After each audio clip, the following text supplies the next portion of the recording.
Film berawal dari Beijing, China, tepatnya di sebuah perguruan kungfu yang dikelola oleh seorang pria tua bernama Master Han. Di tengah proses belajar mengajar, tiba-tiba datang seorang ibu-ibu yang mencari anaknya dan berniat untuk meminta anaknya agar berhenti berlatih kungfu karena rupanya si ibu berencana untuk hijrah ke luar negeri. Awalnya si anak yang bernama Li Feng tidak mau menemui ibunya karena dia masih mau berlatih. Hingga Li Feng meminta pada Master Han untuk memujuk ibunya agar mengizinkan Li Feng untuk tetap belajar kungfu. Alih-alih mendapatkan izin, si ibu yang tahu bahwa Li Feng tengah bersembunyi di balik pintu dan menguping pembicaraannya. Si ibu menitip pesan pada Master Han untuk memberitahu Li Feng bahwa ibunya akan pindah ke New York karena urusan pekerjaan dengan suara tinggi, agar Li Feng mendengarnya secara langsung. Mendengar hal itu, tentu saja Li Feng terpaksa harus ikut ibunya pindah.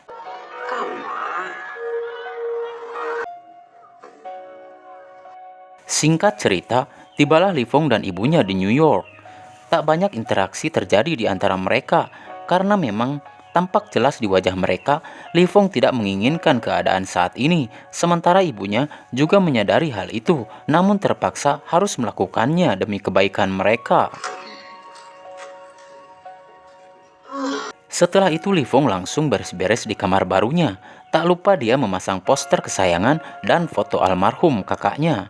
Entah apa yang terjadi kepada kakaknya Li Feng, karena saat menatap foto tersebut, terlihat rasa rindu dan penyesalan yang sangat dalam di wajahnya Li Feng. Pada malam harinya, Li Feng memutuskan untuk jalan-jalan dan mencari makanan, hingga tiba di sebuah warung pizza dan bertemu dengan seorang gadis bernama Mia yang saat itu melayani pesanannya.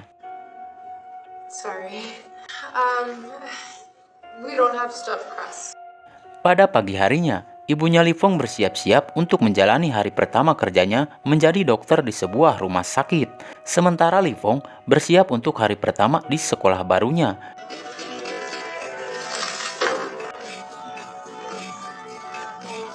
Dan dalam perjalanan pulang sekolah, tanpa sengaja, Li Feng kembali bertemu dengan Mia yang tengah membereskan barang belanjaannya. Saat Li Feng membantu Mia, saat itu Li Feng mengetahui bahwa Mia adalah anak dari pemilik warung pizza yang bernama Victor.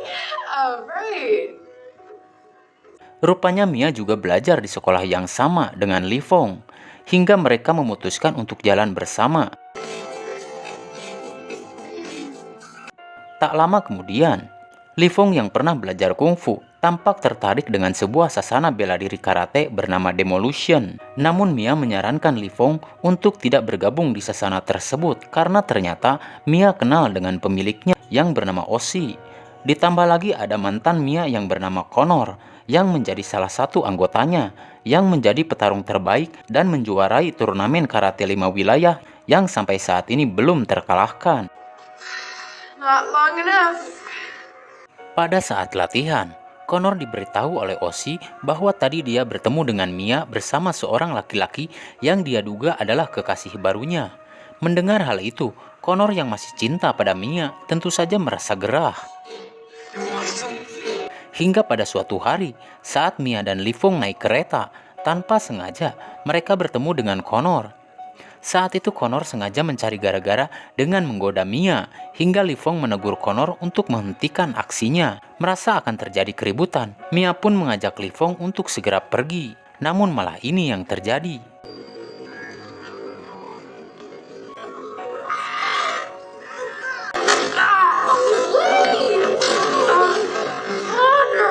Merasa bersalah, Mia pun mengajak Li Feng ke rumahnya.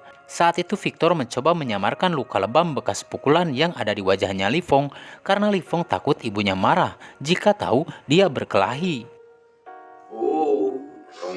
Namun usaha itu sia-sia karena pada pagi harinya ibunya Li Feng yang seorang dokter tentu tahu bahwa Li Feng terluka. Meski Li Feng berdalih bahwa luka itu dia dapatkan karena terjatuh, namun ibunya tidak percaya dan memperingatkan Li Feng untuk tidak berkelahi.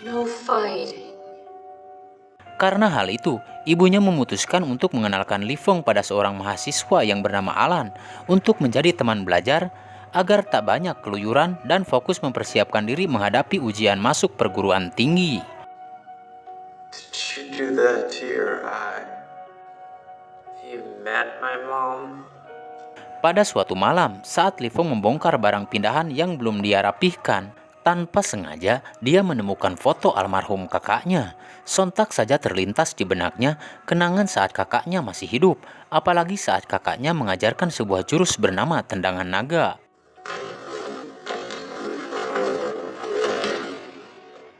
Dengan penuh kesabaran dan kasih sayang, kakaknya terus memberi arahan dari awal sampai Li Feng berhasil menguasai jurus tersebut.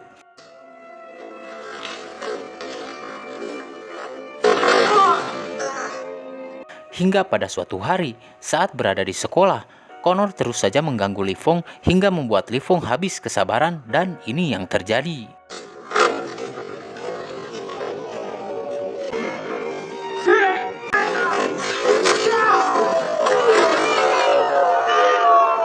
Tanpa diduga, saat Li Feng menggunakan jurus tendangan naga, ternyata Connor berhasil mematahkan jurus tersebut dan berhasil menjatuhkan Li Feng.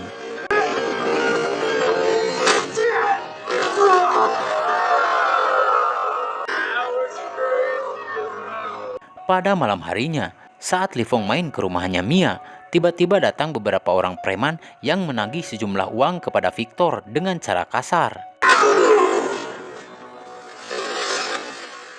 Melihat hal itu, terpaksa Li Feng pun mengerahkan seluruh kemampuannya untuk menolong Victor hingga ini yang terjadi.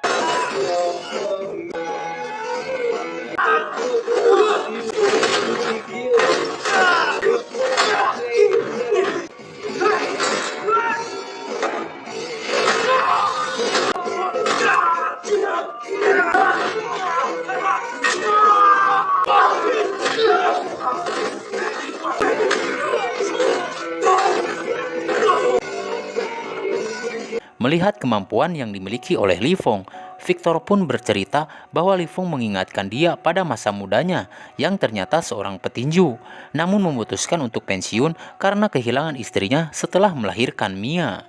Best thing to ever happen. Terlepas dari ceritanya, setelah melihat bakat luar biasa yang Li Feng miliki, rupanya Victor berencana untuk kembali ke dunia tinju agar bisa menghasilkan uang lebih untuk membayar hutang-hutangnya, dan Victor meminta Li Feng untuk melatihnya. Namun Li Feng menolaknya mentah-mentah. Namun karena Li Feng memang dasarnya orang yang baik dan ingin membantu Victor, lepas dari teror para preman penagih hutang, Li Feng pun memutuskan untuk menceritakan masalahnya pada Master Han. Hey, Shihua. Saat itu Master Han mendukung dan menyarankan Li Feng untuk membantu orang lain karena sejatinya ilmu itu harus diamalkan. Mendapat dukungan dari Master Han, Li Feng pun langsung menemui Victor dan menyanggupi permintaan Victor. Namun pada saat berlatih, mereka ketahuan oleh Mia dan berakhir kena ceramah oleh Mia. Namun setelah Victor berjanji hanya bertanding 1 atau 2 kali saja, hanya sampai Victor berhasil melunasi hutang-hutangnya. Setelah itu Victor tidak akan bertanding lagi. Ditambah lagi Li Feng meyakinkan Mia bahwa semua akan baik-baik saja. Mia pun akhirnya setuju.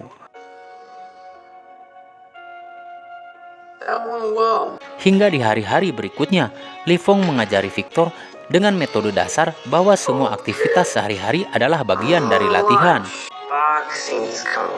Selain untuk mempersingkat waktu, Victor pun tidak perlu meninggalkan pekerjaannya.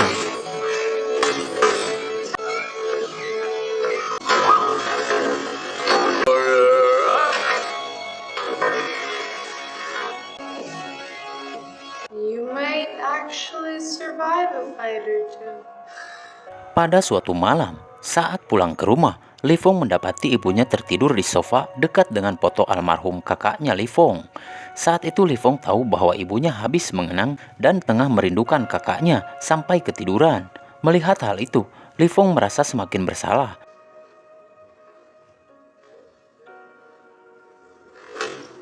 Hingga pada esok harinya, Victor melihat Li Feng seperti orang yang sedang frustasi. Dilihat dari cara dia berlatih yang penuh dengan amarah. Kemudian Victor pun mencoba mengajak Li Fong untuk bercerita. Dan akhirnya Li Fong pun mengungkapkan apa yang membuat hidupnya dihantui rasa bersalah.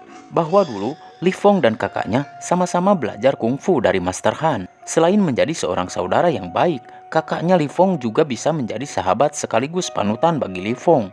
Yang karena bakatnya yang luar biasa, kakaknya Li Fong berhasil menjuarai sebuah turnamen kungfu. Namun pada suatu malam, saat Li Fong jalan-jalan bersama kakaknya, tiba-tiba mereka dikeroyok oleh sekumpulan pemuda yang tidak menerima kekalahan dalam turnamen kungfu.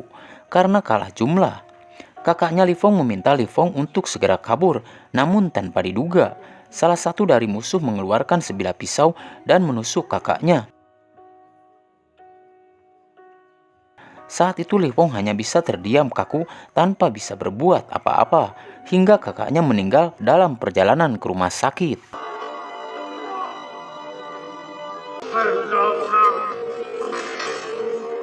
Dan itulah yang menimbulkan rasa trauma bagi Li Fong juga ibunya, hingga membuat ibunya Li Fong sengaja pindah ke New York agar Li Fong berhenti belajar kungfu dan ikut turnamen karena takut kejadian yang sama akan terulang. Bahkan ibunya Li Fong menjadi sangat overprotektif terhadap Li Fong, hingga Li Fong merasa sangat tertekan.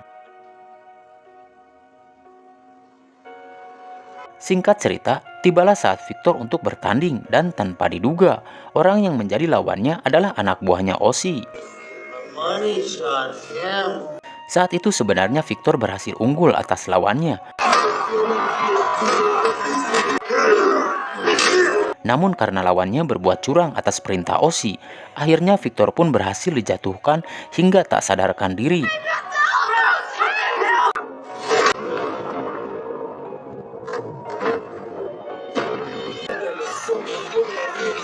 Karena Victor terluka parah, Mia segera membawa Victor ke rumah sakit. Namun saat Mia meminta bantuan pada Li Fong, saat itu Li Fong hanya bisa terdiam kaku karena merasa bersalah hingga rasa traumanya kembali menghantui. Saat di rumah sakit, secara kebetulan dokter yang menangani Victor adalah ibunya Li Fong. Hingga setelah ibunya tahu Li Fong terlibat, Li Fong pun kena semprot ibunya. No fighting. Hingga di hari-hari berikutnya, Li Fong semakin frustasi dan terus menyalahkan dirinya. Bahkan Li Fong tak sanggup menjenguk Victor di rumah sakit karena tidak tahu apa yang harus dilakukan dan dikatakan kepada Mia.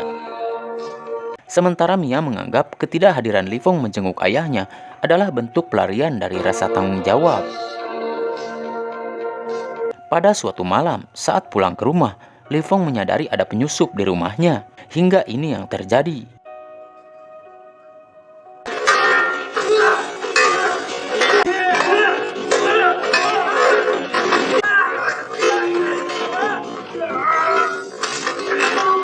Now you see me, huh? Ternyata itu adalah Master Han yang sengaja berkunjung untuk melihat keadaan Li Fong karena khawatir setelah akhir-akhir ini Li Fong tidak bisa dihubungi. Tak lama kemudian, ibunya Li Fong datang dan melihat ada Master Han di rumahnya.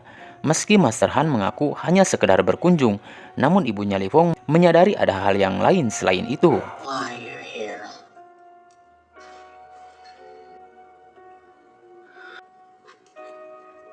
Setelah mendengar Li Fong menceritakan semua yang terjadi, Master Han pun mengajak Li Fong untuk menjenguk Victor di rumah sakit dan belajar untuk bertanggung jawab dan menghadapi semuanya.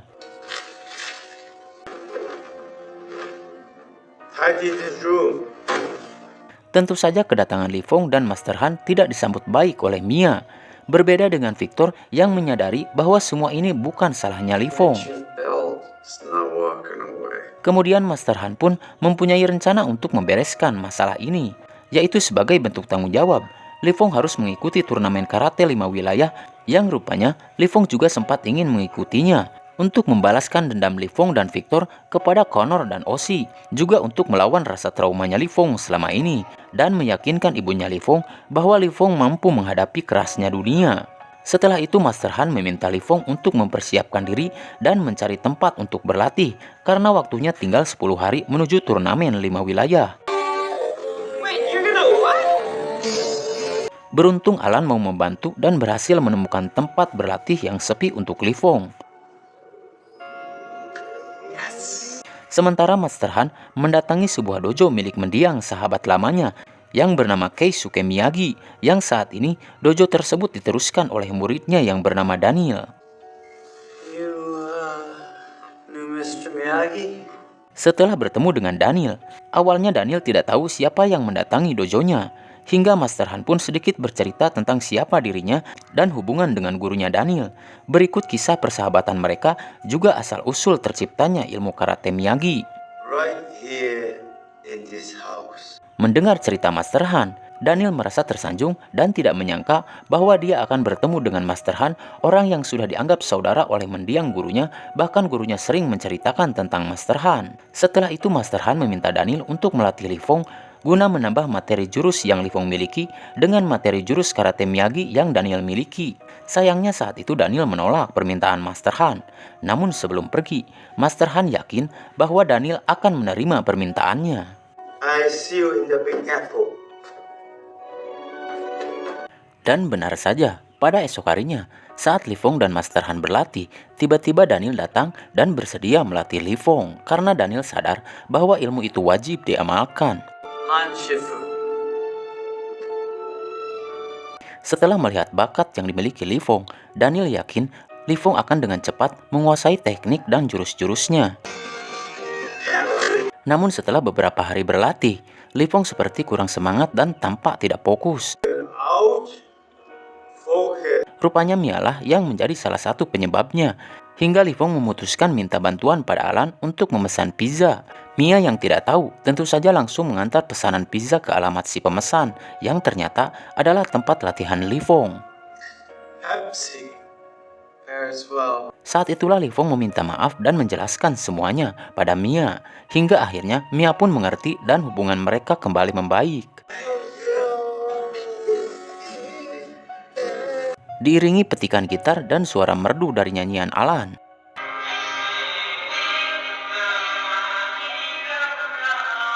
Singkat cerita, turnamen 5 wilayah pun tiba. Di babak penyisihan, Li Fong dan Connor berhasil mengalahkan lawan-lawannya.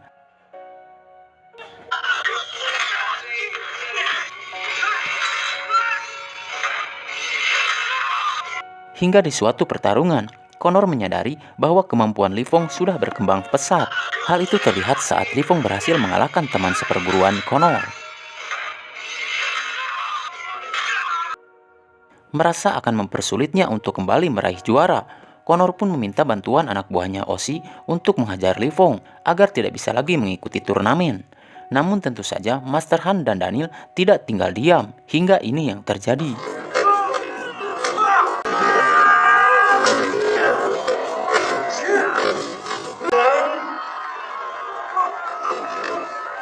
Setelah Master Han dan Daniel melihat kemampuan Connor yang memang luar biasa dan ganas seperti harimau, Connor akan menjadi lawan yang berat, hingga Li Fong harus mencari siasat dan cara untuk mengalahkannya. Berbekal pengalaman dari pertarungan Li Fong dan Connor saat di sekolah, Daniel pun mempunyai ide, yaitu memasang jebakan dengan jurus tendangan naga milik Li Fong yang dulu berhasil dipatahkan oleh tendangan maut milik Satria Connor hitam. Namun Li Fong harus berlatih melakukan gerakan merendahkan badan guna menghindari tendangan maut Connor dan melepaskan serangan terakhir, yaitu sapuan kesengsaraan. Is that a good teacher? Setelah semua sepakat, Daniel dan Master Han meminta Li Fong berlatih di sebuah palang tempat masuk antrian tiket kereta. Hingga setelah gagal dalam beberapa kali berlatih, akhirnya Li Fong berhasil menguasainya. Get back up. Kick. Hey, stop hitting your head. Under the kick. Hingga tiba saat partai final turnamen 5 wilayah pun digelar. Namun sebelum itu, Daniel memberikan sebuah ikat kepala lambang perguruan karate Miyagi miliknya sebagai tanda bahwa Li Fong adalah penerus berikutnya. Thank you, Sensei.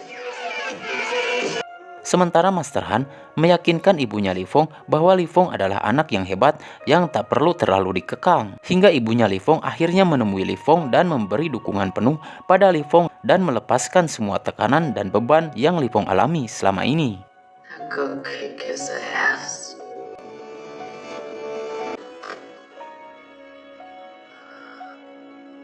Bahkan Victor dan Mia pun ikut datang dan menyaksikan Li Fong bertanding. Dan partai final pun dimulai. Seperti aturan sebelumnya, Li Fong dan Connor harus mendapat 8 poin untuk memenangkan pertandingan.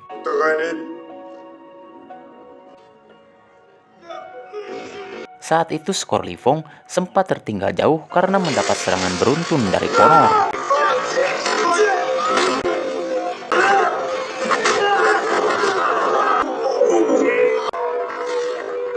Untungnya Li Fong berhasil melakukan manuver yang epik yang akhirnya mampu membalasnya, bahkan sedikit unggul dari Connor. Namun di poin-poin terakhir, Connor berhasil menjatuhkan Li Fong hingga membuat Li Fong nyaris tak bisa melanjutkan pertandingan.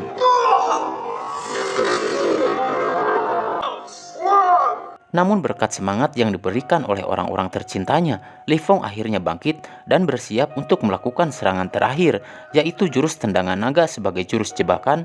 Connor yang sudah tahu jurus itu, mencoba mematahkannya dengan jurus yang sama, tanpa sadar bahwa itu adalah jurus jebakan hingga ini yang terjadi.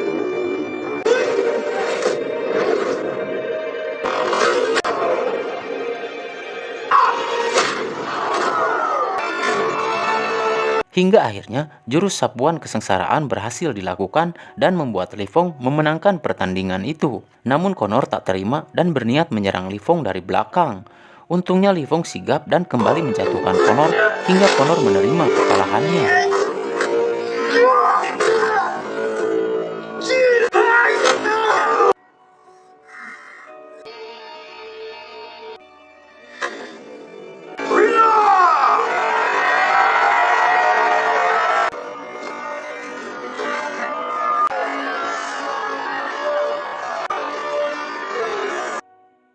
Beberapa hari kemudian, Li Fong dan yang lainnya berkumpul untuk merayakan keberhasilan Li Fong di warung pizza milik Victor.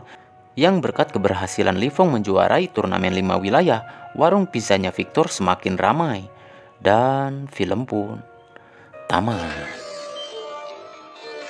Thanks for waiting, everybody. Oke, itulah alur cerita film Karate Kid Legend 2025. Terima kasih buat kamu yang udah nonton sampai habis. Jangan lupa ketik kritik dan saran di kolom komentar. Saya Jin mewakili kru yang bertugas. Sampai jumpa di video berikutnya. Salam Jin Pro Film Review. Bye-bye.